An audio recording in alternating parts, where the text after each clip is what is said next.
तो अब आता है view of data. View of data क्या होता है, देखो बेसिकली 3 तरीके के लेवल्स है। पहला आता है फिजिकल लेवल, दूसरा है कंसेप्चुअल या फिर लॉजिकल लेवल, तीसरा है एक्सटर्नल या फिर व्यू लेवल। अब देखो फॉर एग्जाम्पल एक डिस्क है, डिस्क समझते हो ना, सीडी। अब उसके अंदर फिजिकल लेवल पे क्या है, उसके अंदर कुछ ऐसे पार्टीशंस होते हैं जो तुम अभी आगे पढ़ोगी, इसमें आगे नहीं, मतलब ऑपरेटिंग सिस्टम में पढ़ते हैं वो चीज़, ठीक है। उसके अंदर डेटा स्टोर होता है फिजिकली, मतलब उसके ऊपर पार्टीशन होता है, उसके अंदर स्टोर हुआ होता है ऊपर नीचे, ठीक है। तो data is actually stored on disk. दूसरा इंक्लूड्स फाइल, इंडेक्स और ब्लॉक्स।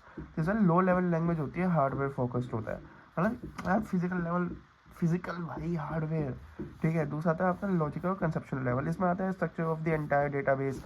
आपके डेटाबेस का स्ट्रक्चर क्या है, कितनी टेबल्स है, कितने रोज है, कितने कॉलम्स है वगैरह, what table exist, what field, what relationship, ये सब आता है। कौन सी टेबल, कौन से फील्ड्स है, क्या रिलेशनशिप है उनके अंदर, ठीक है। डेटाबेस रिलेशनशिप बस हमारा ही नहीं बना, खैर छोड़ो। Database designer mainly deals with this, ठीक है। जो डेटाबेस डिज़ाइनर है ना भाई, वो कंसेप्चुअल लेवल पे ही डील करता है। अब आता है तीसरा हमारा जो कि इम्पोर्टेंट है, एक्सटर्नल लेवल। ये है कि how users see the data, ठीक है। अब एक ऐप बनाया फॉर एग्जांपल, उसमें 3 चीज़ें, एक तो फिजिकल लेवल पे जो उसका हमने डिज़ाइन करा है, दूसरा आता है लॉजिकल लेवल जो कि एक जिसको क्रिएट करने वाला है, ऐप को क्रिएट करने वाला वो बंदा, फिर आता था व्यू लेवल जो कि तुम हो, जैसे इंस्टाग्राम है, तुम ने जो बनाया, अब तुम तो उसके यूज़र हो ना, तुम्हें कैसा दिख रहा है वो अलग है, जिसने उसको क्रिएट करा है, जिसका एडिटर है उसको अलग दिखता है ना, सिमिलर है। How users see the data, users might see only contain columns, contain यार सर्टेन, सर्टेन है यार, मैं खुद की राइटिंग नहीं पढ़ पा रहा। Useful for security and simplicity, okay. अब आते हैं रिलेशनल डेटाबेसेस। रिलेशनल डेटाबेसेस क्या होते हैं, रिलेशनल डेटाबेस होता है, रिलेशनल डेटाबेस स्टोर्स डेटा इन टेबल्स, ओके। अब देखो रिलेशनल डेटाबेस होता है, इसके अंदर रोज और कॉलम्स के भी इसमें तुम्हारा जो है डेटा स्टोर होता है। इसके अंदर जो रो को हम टपल बोलते हैं, जो कि इंडिविजुअल रिकॉर्ड की तरह, जब फॉर एग्जांपल स्टूडेंट है उसकी सारा रिकॉर्ड, नाम, रोल नंबर, एड्रेस वगैरह, फीस जमा है कि नहीं है ना, वो सब एक रो में एक टपल की फॉर्म में जो है तुम्हारा रिकॉर्ड होता है। दूसरा होता है कॉलम, जिसको हम एट्रीब्यूट बोलते हैं, जिसको डेटा की फील्ड बोलते हैं। फॉर एग्जांपल ऐसे ऐसे जो कॉलम्स बने होते हैं ना, कि अब देखो रो में क्या आ गया, स्टूडेंट के टिक आ गया, फॉर एग्जांपल उसकी फीस सबमिट है कि नहीं, बट कॉलम में क्या होगा, फीस है ना, एट्रीब्यूट है वो। कहता है प्राइमरी की, जिसको हम यूनिकली आइडेंटिफाई कर सकते हैं। अब देखो कोई स्टूडेंट है, बहुत सारे हो सकते हैं भाई, बैटमैन तो बहुत सारे हो सकते हैं, कोई बहुत सारे है ना, लेकिन स्पेसिफिकली एक बैटमैन होगा 1801 करके ठीक है, जो कि तुम्हें ये सब पढ़ा रहा होगा इंजीनियरिंग का कंटेंट, तो वो उसकी प्राइमरी की है। 1801 जो उसके रोल नंबर है उसकी प्राइमरी की है, ठीक है। फॉरेन की होता है जो कि लिंक्स करता है टेबल को दूसरे टेबल से, ये तुम अभी आगे समझ लोगे। फिर आता है तुम्हारा डेटाबेस आर्किटेक्चर, भाई ये बहुत अजीब सी चीज़ है, थोड़ा सा ध्यान से सुन लेना।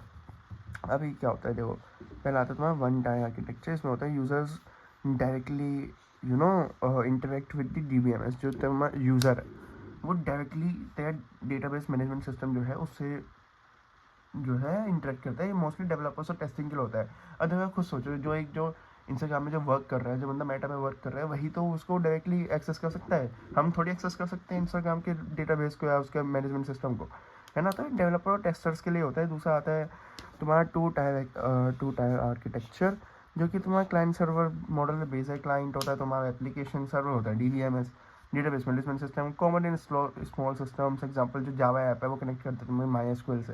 फिर आता है तुम्हारा 3 tier architecture, most widely use, likely बोल रहा हूँ, ठीक है। प्रेजेंट इसमें 3 लेयर्स होते हैं, देखो प्रेजेंटेशन लेयर, दूसरा होता है एप्लीकेशन लेयर, तीसरा होता है डेटाबेस लेयर। प्रेजेंटेशन लेयर क्या होता है, UI UX, जो तुम्हारा फ्रंट एंड है, एकदम जो सामने का जो तुम्हें दिख रहा है। अब आता है एप्लीकेशन लेयर, जो कि बिजनेस लॉजिक हो गया, जो काइंड ऑफ बैकएंड, ठीक है, जो उसके अंदर पीछे जो लॉजिक चल रहे थे। डेटाबेस लेयर, अब जो बैकएंड है वो कहीं ना कहीं से तो तुम्हारा निकाल के ला रहा है ना डेटा को, वो है तुम्हारा DBMS, ठीक है। अब ये आर्किटेक्चर इंपॉर्टेंट क्यों है, ये जो है इम्प्रूव करता है सिक्योरिटी, स्केलेबिलिटी और परफॉर्मेंस को।